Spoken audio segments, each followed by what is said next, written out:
नमस्कार। मैं आप सभी का स्वागत करता हूं अपने YouTube चैनल स्टडी विद चंदन पर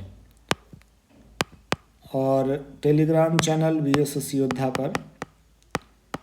आज से हम लोग एक नया सीरीज स्टार्ट कर रहे हैं और इस सीरीज में मैं आपको करवाने वाला हूं करंट अफेयर के महत्वपूर्ण प्रश्न। करंट अफेयर्स मेरा संक्षिप्त परिचय, farmer sub inspector NIA, photo लगा हुआ है वहाँ 15 अगस्त सेलिब्रेशन का। इनकम टैक्स इंस्पेक्टर CGL 2023, वर्तमान में प्लानिंग असिस्टेंट बिहार।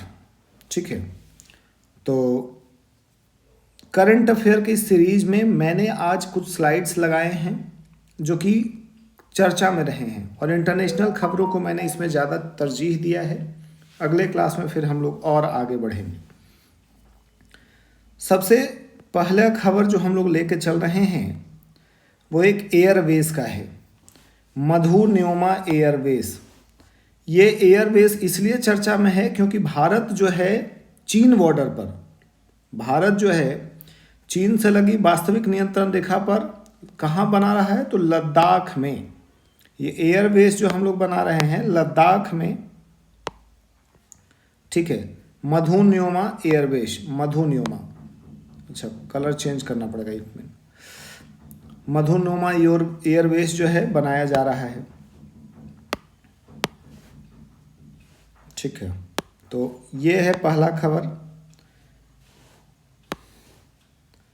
कि मधु न्योमा एयरवेज हम लोग बना रहे हैं कहाँ, लद्दाख में। अब लद्दाख चर्चा में रहा है। करंट अफेयर का मतलब होता है वो घटनाएं जो चर्चा में हो। लद्दाख क्यों चर्चा में है ये आप लोग को ही पता होगा। लद्दाख को पूर्ण राज्य का दर्जा देने के लिए सोनम वांगचुक लगातार प्रदर्शन कर रहे हैं। सोनम वांगचुक लगातार प्रदर्शन कर रहे हैं। आपको पता है कि लद्दाख एक यूनियन टेरिटरी है, केंद्र शासित प्रदेश है ना।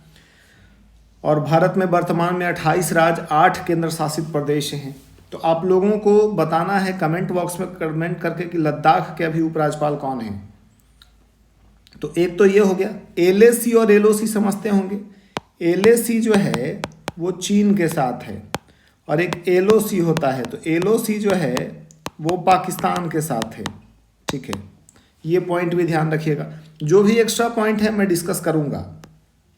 दूसरे सवाल पे आते हैं। दूसरा सवाल हम लोगों का है नौकरेक। नौकरेक का नाम आपने सुना होगा। नौकरेक बायोस्फीयर रिजर्व कहाँ है, भारत के मेघालय राज्य में है। नौकरेक जो है मेघालय राज्य में है, ठीक है। देखिए यहाँ पे लिखा हुआ है भारत के मेघालय राज्य, गारो हिल्स। मेघालय में याद रखिएगा गारो, खासी और जयंतिया 3 पहाड़ियाँ हैं और 3 जनजातियाँ भी हैं और ये सवाल बहुत बार पूछा गया है, ठीक है। तो नौकरेक गारो हिल्स की सबसे ऊंची चोटी कह रहा है। नौकरेक बायोस्फीयर रिजर्व कहाँ है, तो नौकरेक जो है भारत के मेघालय राज्य में है, ठीक है। तो ये याद रखिएगा। जो भी हमने उठाया है वो सब चर्चा में रहा है। तीसरा सवाल, इथियोपिया। इथियोपिया जिसकी राजधानी है अदिस अबाबा, ठीक है। अफ्रीकन यूनियन का ये हेड भी है इथियोपिया। और हो क्या रहा है, तो UNFCCC COP32 का आयोजन जो है इथियोपिया के अदिस अबाबा में किया जाएगा। यही आपका इथियोपिया है। एक हॉर्न ऑफ अफ्रीका होता है, शायद आगे मैंने स्लाइड लगाया होगा, हाँ मैंने लगा दिया है। चलिए तो कुछ राजधानी याद रख लीजिएगा। यमन का सना, सोमालिया का मोगादिशु, और सोमालिया जाना जाता है समुद्री लुटेरों के लिए। ओमान का मस्कट, और कमेंट करके ज़रूर बताइएगा कि कैसा लग रहा है। केन्या का नैरोबी, ठीक है। युगांडा का कंपाला, ठीक है। तो बाकी बहुत सारे देश हैं। एक अगला टर्म है जो हॉर्न ऑफ अफ्रीका, ठीक है। हॉर्न ऑफ अफ्रीका एक टर्म होता है जहां 4 देश आते हैं हॉर्न ऑफ अफ्रीका में। ध्यान रखिएगा वो 4 देश कौन आता है, इसको बोलते हैं सीड, SEED सीड, है ना। ये साउथ सुडान, इरिट्रिया और एक और यहाँ पे है देखिए इथियोपिया, और D से क्या है, जिबूती। चूंकि जिबूती को जब इंग्लिश में लिखिएगा तो D से स्टार्ट होता है। दक्षिणी सूडान, देखिए साउथ सूडान हो गया, उसके बाद इरिट्रिया हो गया, इथियोपिया हो गया और जिबूती हो गया। ये आपका जिबूती नज़र आ रहा है। देखिए जिबूती का स्पेलिंग डी से स्टार्ट है ना। और ये आपका साउथ सूडान हो गया। दक्षिणी सूडान जो है यूएनओ का सबसे लास्ट मेंबर है। आपको पता होना चाहिए कि यूएनओ में टोटल 193 मेंबर्स हैं, ठीक है। तो ये ध्यान रखिएगा, हॉर्न ऑफ अफ्रीका।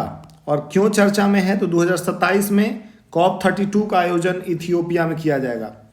अब आप लोग को बताना है कमेंट बॉक्स में कमेंट करके कि इस बार 2025 में COP कहाँ हो रहा है, COP30 का आयोजन कहाँ, ये आप लोग को कमेंट बॉक्स में कमेंट करना है।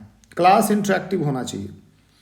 मालाबार सैन्य अभ्यास के बारे में बात कर रहे हैं। मालाबार सबसे पहले, तो अगला स्लाइड है इसके बारे में, नहीं अलग है। तो मालाबार में सबसे पहले कौन है, भारत, ऑस्ट्रेलिया, USA और जापान। ये 4 देश जो है वो मालाबार सैन्य अभ्यास में है, ठीक है। ये ध्यान रखिए पहले कि ये 4 देश मालाबार सैन्य अभ्यास में है। और INS सह्याद्री, उसमें INS Indian naval ship Sahyadri जो है आपका शामिल हुआ है।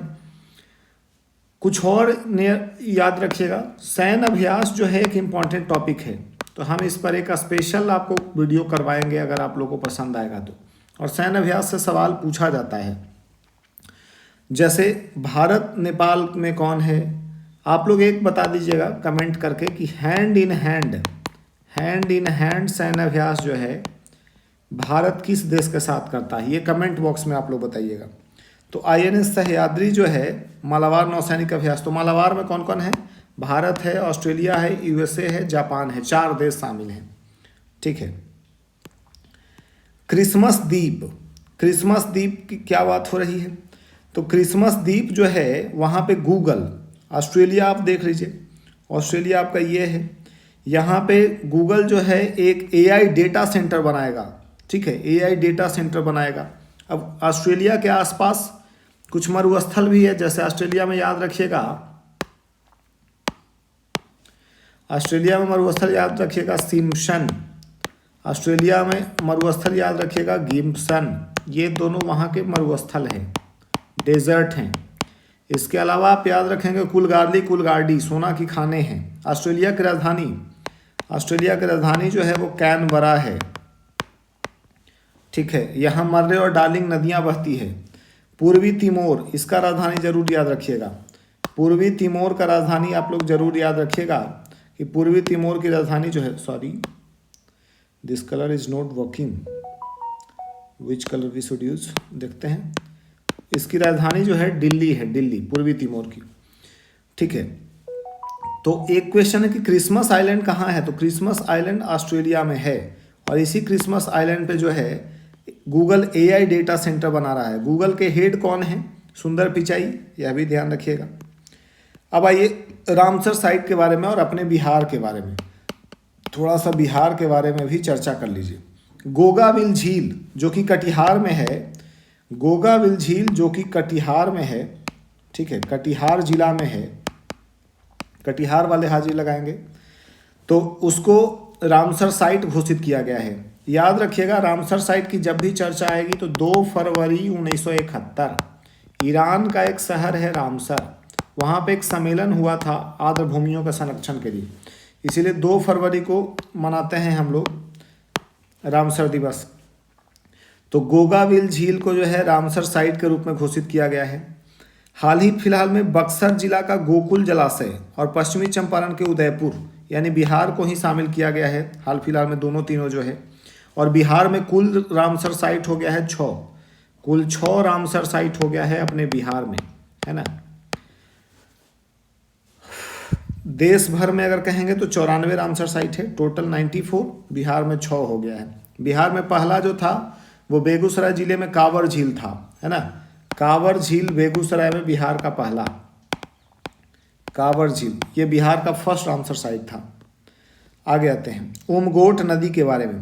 देखिए उमगोट नदी जो है ये सबसे स्वच्छ नदी, यानी इसको स्वच्छतम नदी का दर्जा मिला हुआ है, स्वच्छतम नदी का दर्जा मिला हुआ है उमगोट नदी को। तो उमगोट नदी मेघालय में प्रवाहित होती है और यह अपने हरे नीले क्रिस्टल, ठीक है, अपने हरे नीले क्रिस्टल जैसे साफ पानी के लिए विख्यात है। मतलब बोले ना स्वच्छतम नदी, सबसे साफ, हालांकि पानी मटमैला हो रहा है। इसका दूसरा नाम क्या है?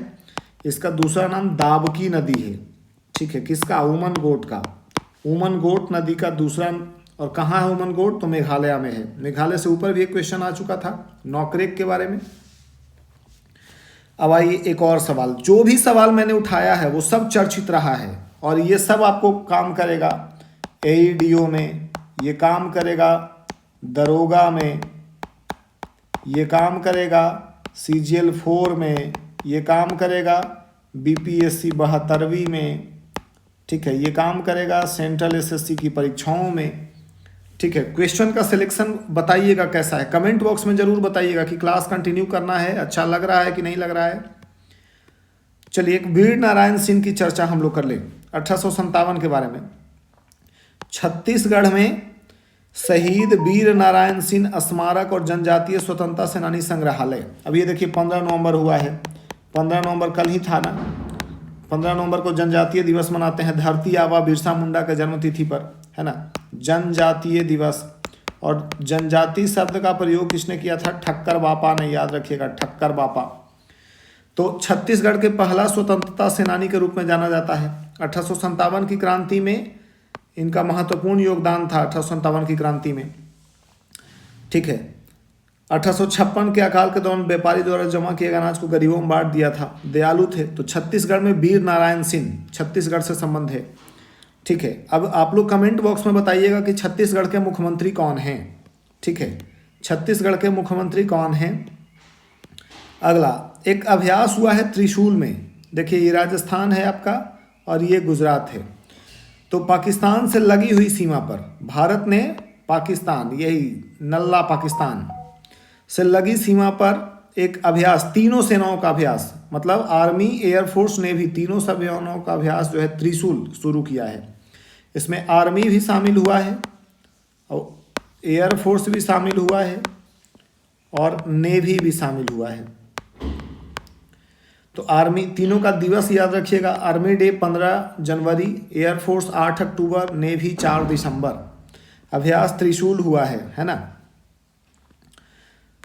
कहाँ कहाँ? गुजरात, राजस्थान। अब गुजरात की चर्चा है तो याद रखिएगा कि भारत में कर्क रेखा 8 राज्यों से गुजरती है, जिसमें शुरुआत गुजरात से ही होता है। चलिए कुछ सवाल करंट अफेयर करते करते एक दो ले लेते हैं। से गांधी जी के बारे में। गांधी जी जिन्हें हम लोग राष्ट्रपिता कहते हैं, गांधी जी जिन्हें राष्ट्रपिता कहते हैं प्रेम से, तो 9 जनवरी 1915 को लौटे थे दक्षिण अफ्रीका से, और इसीलिए 9 जनवरी को हम लोग क्या मनाते हैं? प्रवासी भारतीय दिवस। और इस बार कहाँ मनाया गया है? उड़ीसा की राजधानी भुवनेश्वर में मनाया गया है प्रवासी भारतीय दिवस, है ना। भुवनेश्वर में मनाया गया है प्रवासी भारतीय दिवस। इनके राजनीतिक गुरु कौन थे? तो गोपाल कृष्ण गोखले। उन्होंने कहा था कि 1 वर्ष तक पहले भारत घूमिए, समझिए भारत को। ठीक है, पहली महत्वपूर्ण सार्वजनिक उपस्थिति 1916 में था। कब? जब BHU, बनारस हिंदू यूनिवर्सिटी, जिसके संस्थापक थे मदन मोहन मालवीय, ठीक है, जिसका उद्घाटन हार्डिंग ने किया था। तो BHU के उद्घाटन समारोह में भाषण दिए थे और उसमें उन्होंने भारत के अभिजात वर्ग और कांग्रेस की आलोचना करी थी। ठीक है, एक सवाल यह भी आता है कि जब देश आज़ाद हुआ था तो गांधी जी कहाँ थे? कोई फोटो में नहीं आए थे गांधी जी। तो उस समय नोआखली, जो कि वर्तमान में बांग्लादेश में चल गया है, उसमें दंगों को शांत करवा रहे थे आज़ादी के समय। 1947 की बात हो रही है। इंडिया का कोई ऐसा एग्जाम नहीं है जहां गांधी को नहीं पूछता है, गांधी पूछा जाता है। अच्छा, गांधी जी का भारत में पहला सविनय अवज्ञा आंदोलन कहाँ? बिहार के चंपारण में। कब? ये है आपका 1917। किसके बुलावे पर आए थे? राजकुमार शुक्ल के बुलावे पर आए थे। ठीक है, राजकुमार शुक्ल के बुलावे पर आए थे। और एक जांच आयोग गठन हुआ था, है ना, एक जांच आयोग गठन हुआ था। और फिर 3 कठिया प्रणाली जो था उसको समाप्त कर दिया गया था। मतलब बीघा में 3 कट्ठा आपको हर हाल में नील की खेती करना है, अनिवार्य रूप से नील की खेती। ठीक है, और इस पर जो है कई अच्छे सवाल BPSC भी पूछता रहा है। तो AEDO वाले लोग खूब बढ़िया से गांधी एक बार पढ़ लीजिएगा। वैसे गांधी मैं कंप्लीट करवाऊंगा। कैबुल लामजौ नेशनल पार्क, मणिपुर का नाम सुना होगा आपने, मणिपुर में है कैबुल लामजौ नेशनल पार्क। किसमें? लोकटक झील के अंदर, लोकटक झील के अंदर, है ना। मणिपुर, वही मणिपुर जहाँ पे कुकी और मैतेई विवाद चल रहा है। मणिपुर में जो है कुकी मैतेई विवाद लगातार चल रहा है, कुकी और मैतेई विवाद, है ना। और अभी वहाँ पे प्रेसिडेंट रूल लगा हुआ है, राष्ट्रपति शासन लगा हुआ है, राष्ट्रपति शासन लगा हुआ है आर्टिकल 356 के तहत, क्योंकि वहाँ पे हो रहा है एथनिक वायलेंस। तो मणिपुर की लोकटक झील, एक सवाल तो ये हो गया कि मणिपुर में है लोकटक झील, और वहाँ पे कौन सा पार्क? कैबुल लामजौ नेशनल पार्क, ठीक है। कैबुल लामजौ नेशनल पार्क जो है उसमें थोड़ा सा प्रदूषण का अंश आया है। तो अब 2 क्वेश्चन याद रखिएगा, कैबुल लामजौ नेशनल पार्क कहाँ है? तो मणिपुर में है। लोकटक झील कहाँ है? तो मणिपुर में है। ये दोनों सवाल आप लोगों को ध्यान रखना है।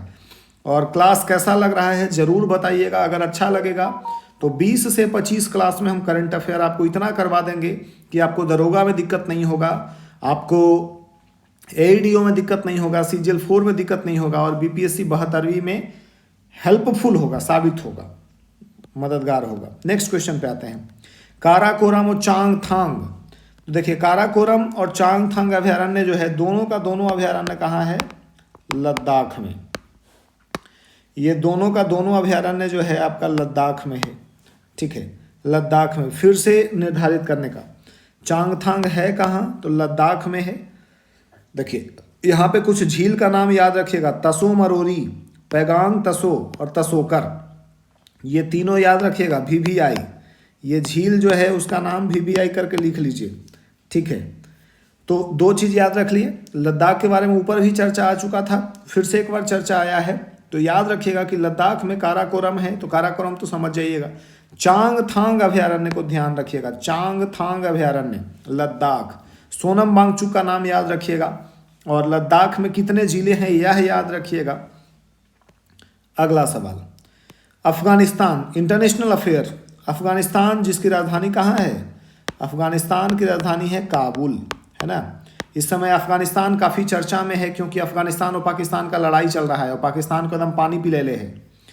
तो अफगानिस्तान ने कुनार नदी पर एक बांध बनाने की योजना घोषणा की है। कुनार नदी पर एक बांध बना देगा और इससे पाकिस्तान को मिलने वाला पानी जो है रुक जाएगा यहीं पे। जैसे भारत ने सिंधु जल समझौता को रद्द कर दिया है, भारत ने 1960 वाला सिंधु समझौता को रद्द कर दिया है। सिंधु जल समझौता जो था वो भारत ने रद्द कर दिया है, सिंधु समझौता याद रखिएगा, ठीक है। तो अफगानिस्तान कुनार नदी पर एक बांध बनाने की योजना घोषणा किया है ना। जैसे इंडिया जो है तुलबुल परियोजना किस पर है? तुलबुल परियोजना झेलम नदी पर, ठीक है। तो ये आप ध्यान रखिएगा। सिंधु नदी तंत्र के बारे में थोड़ा पढ़ लीजिएगा, क्योंकि अभी चर्चा में है। आसियान जिसकी स्थापना कब हुई थी? 1967 में। आसियान की स्थापना 1967 में हुई है। इंडोनेशिया की राजधानी जाकार्ता में इसका मुख्यालय है ना। तो इंडोनेशिया की राजधानी जाकार्ता में जो है इसका मुख्यालय है। आसियान में तिमोर लेस्ते 11वां देश बन गया है, 11th मेंबर। एक और बात याद रखिएगा कि अभी हाल फिलहाल में इसकी बैठक जो हुई है मलेशिया में, बैंकॉक में हुई है। मलेशिया के बैंकॉक में आसियान की बैठक हुई है। कभी कभी ये भी आता है कि भारत सदस्य है कि नहीं, तो भारत आसियान का सदस्य नहीं है, भारत जो है इसका मेंबर नहीं है। तो भारत आसियान बैठक कहाँ हुआ है? वही मलेशिया, कुआलालंपुर में। बैंकॉक घोषणा पत्र के द्वारा स्थापित हुआ था। देखिए बैंकॉक घोषणा पत्र के द्वारा स्थापना हुआ था, और इस बार बैठक हुआ है कुआलालंपुर मलेशिया में। ब्रुनेई दारुसलाम 10 सदस्य हैं, 11वां सदस्य के रूप में तिमोर लेस्ते आया है। नेक्स्ट क्वेश्चन पर आते हैं, अनुच्छेद 75 के बारे में, प्रधानमंत्री और मंत्रिपरिषद, ठीक है। देखिए 75 क्या है? भारत का अनुच्छेद 75 जो है भारतीय संसदीय प्रणाली की आधारशिला है। ऐसा कहा जाता है कि यह जो है भारत की संसदीय प्रणाली की आधारशिला है ना, जो कार्यपालिका की संरचना निर्धारित करता है। 75 का 1 क्या है? आर्टिकल 75 का 1 क्या कहता है कि राष्ट्रपति प्रधानमंत्री की नियुक्ति करेंगे। मतलब प्रधानमंत्री क्या होता है, नियुक्त होता है, ठीक है। व्यवहार में राष्ट्रपति किसको नियुक्त करेगा, तो लोकसभा में जो बहुमत दल का नेता होगा। जैसे अभी बिहार में चुनाव हुआ है, तो यहाँ के जो राज्यपाल हैं आरिफ मोहम्मद खान, वो किसको नियुक्त करेंगे, आरिफ मोहम्मद खान बहुमत दल के नेता को, है ना, बहुमत दल का नेता जिसे भी चुना जाए, वो नीतीश कुमार अगर चुने जाते हैं तो 10वीं बार नीतीश कुमार को, या फिर कोई और जो भी बहुमत दल का नेता चुना जाएगा उसे ही सीएम बनाया जाता है ना, न्योता दिया जाता है। तो 75 का एक कहता है कि प्रधानमंत्री की नियुक्ति राष्ट्रपति करेंगे और फिर प्रधानमंत्री की सलाह पर अन्य मंत्रियों की नियुक्ति की जाती है।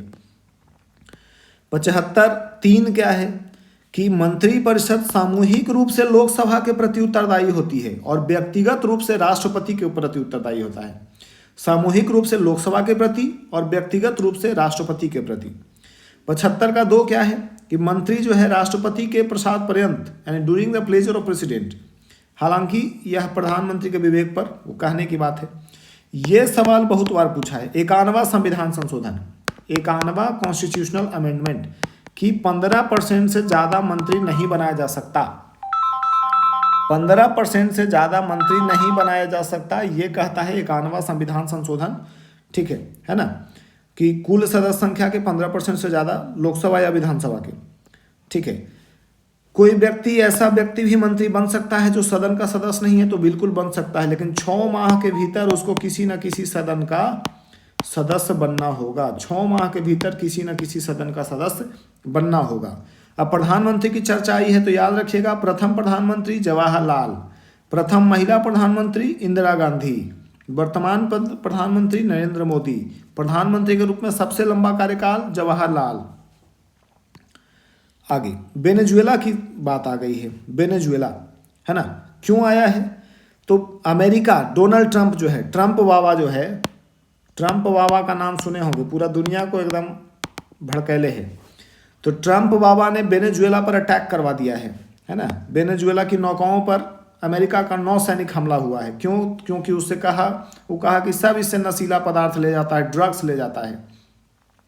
तो वेनेजुएला ध्यान रखिएगा, और वेनेजुएला की राजधानी ध्यान रखिएगा। वेनेजुएला की राजधानी है कराकस।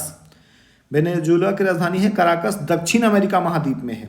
यहाँ पे कुछ देश हैं जैसे सूरीनाम, तो सूरीनाम की राजधानी याद रखिएगा पारामारिबो, ठीक है, सूरीनाम की राजधानी पारामारिबो। कोलंबिया की राजधानी बोगोटा, कोलंबिया की राजधानी बोगोटा, ये सब याद रखिएगा, ठीक है।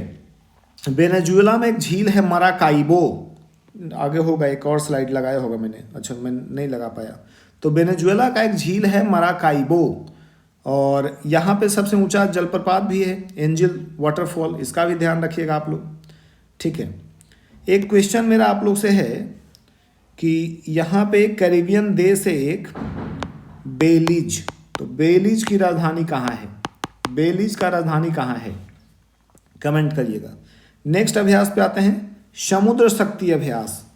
विशाखापट्टनम में जो है 5वां समुद्र शक्ति अभ्यास, समुद्र शक्ति अभ्यास कहाँ, विशाखापट्टनम। और विशाखापट्टनम कहाँ है, आंध्र प्रदेश में। आंध्र प्रदेश के मुख्यमंत्री कौन है, चंद्रबाबू नायडू। उद्योग मंत्री कौन है वहाँ के, नारा लोकेश। और बिहार और आंध्र प्रदेश 2 राज्यों को ज़्यादा इस बजट में मिला था इस बार। क्यों, क्योंकि मोदी जी की सरकार इनके भरोसे है। नरेंद्र मोदी को सीट कितना आया था, 240 सीट आया था। बिहार चुनाव के बारे में एक स्पेशल चर्चा हम लोग करेंगे अलग। तो यहाँ पे देख लीजिएगा कि विशाखापट्टनम में समुद्र शक्ति अभ्यास शुरू हुआ है, समुद्र शक्ति अभ्यास। अब आप लोगों को कमेंट में बताना है कि समुद्र शक्ति अभ्यास भारत ने किस देश के साथ किया है, भारत ने किस देश के साथ समुद्र शक्ति अभ्यास किया है। पुडुचेरी का चर्चा आया है, तो पुडुचेरी में याद रखिएगा 4 गो जिला है, यमन, कराईकल, माहे और पुडुचेरी। 4 जिला 3 अलग अलग राज्य में हैं, ठीक है। तेलंगाना की राजधानी है तेलंगाना की राजधानी है हैदराबाद। कर्नाटक की राजधानी है बेंगलुरु, ठीक है। आगे संसदीय विशेषाधिकार अनुच्छेद 105 और 194 याद रखिएगा। क्या है 105? 105 जो है कि संसद के जो सदस्य हैं उनके विशेषाधिकार है, और 194 में क्या है, विधानमंडल के जो सदस्य हैं उनके विशेषाधिकार हैं, ठीक है। अगला आइए, तो ये विशेषाधिकार क्या है? जैसे संसद का कोई भी सदस्य सदन में कही गई किसी बात के लिए मुकदमा नहीं चल सकता है उस पर, है ना, वहाँ पब्लिश करने के लिए जिम्मेवार नहीं है, इस तरह की बातें हैं। आपातकाल की भी चर्चा एक बार कर ले। 3 प्रकार के आपातकाल हमारे देश में है। भाग कौन सा? भाग 18। भाग 18 में आपातकाल है, और आपातकाल हमने कहाँ से लिया है? जर्मनी के वाइमर संविधान से। जर्मनी के वाइमर संविधान से आपातकाल का प्रावधान लिया गया है। तो राष्ट्रीय आपातकाल 352 है, जो कि अब तक 3 बार लग चुका है। 44वां संविधान संशोधन में क्या कह दिया गया कि आंतरिक अशांति को सशस्त्र विद्रोह। 1975 में इंदिरा गांधी ने जो आपातकाल लगाया था, जिस पर फखरुद्दीन अली अहमद ने साइन किया था, वह आपातकाल आंतरिक अशांति के आधार पर लगाया गया था। और आपको पता है कि 42वां संशोधन जो है 1976 में हुआ, और 44वां संशोधन जो है फिर 1978 में मोरारजी देसाई की सरकार में हुआ। तो उस 44वें संशोधन में कहा गया कि आंतरिक अशांति के आधार पर आपातकाल नहीं लगेगा, बल्कि सशस्त्र विद्रोह में लगेगा। राष्ट्रपति शासन है 356 में, अभी भी मणिपुर में लागू है, मणिपुर में राष्ट्रपति शासन लागू है। वित्तीय आपात है 360 में, और वित्तीय आपात भारत में एक बार भी नहीं लगा है, एक बार भी वित्तीय आपात नहीं लगा है। अगला महत्वपूर्ण इससे संबंधित क्या है? राष्ट्रीय आपातकाल की घोषणा को 1 महीना के भीतर, ठीक है, राष्ट्रीय आपातकाल की घोषणा को 1 महीना के भीतर, और राष्ट्रपति शासन या वित्तीय आपात जो है उसको 2 महीना के भीतर संसद के दोनों सदन द्वारा पारित करना होगा। मौलिक अधिकारों पर क्या प्रभाव होता है? तो आपातकाल के दौरान आर्टिकल 20 और 21 छोड़कर बाकी मूल अधिकार क्या होते हैं? निलंबित हो जाते हैं। एसआर बोमई केस क्या था? एसआर बोमई केस ये है कि राष्ट्रपति शासन का भी न्यायिक समीक्षा होगा, मतलब चेक किया जाएगा कि राष्ट्रपति शासन लगा है तो ग्राउंड सही है कि नहीं है। एसआर बोमई केस 94 का। भारत में कभी भी वित्तीय आपातकाल नहीं लगा है, ठीक है। तो ये है। थैंक्स फॉर वॉचिंग, है ना, थैंक्स फॉर वॉचिंग। और अगर अच्छा लगा हो तो इस वीडियो को दोस्तों तक शेयर करिए, चैनल को सब्सक्राइब कर लीजिए, और हमारा टेलीग्राम चैनल BSSC योद्धा ज्वाइन कर लीजिएगा, है ना।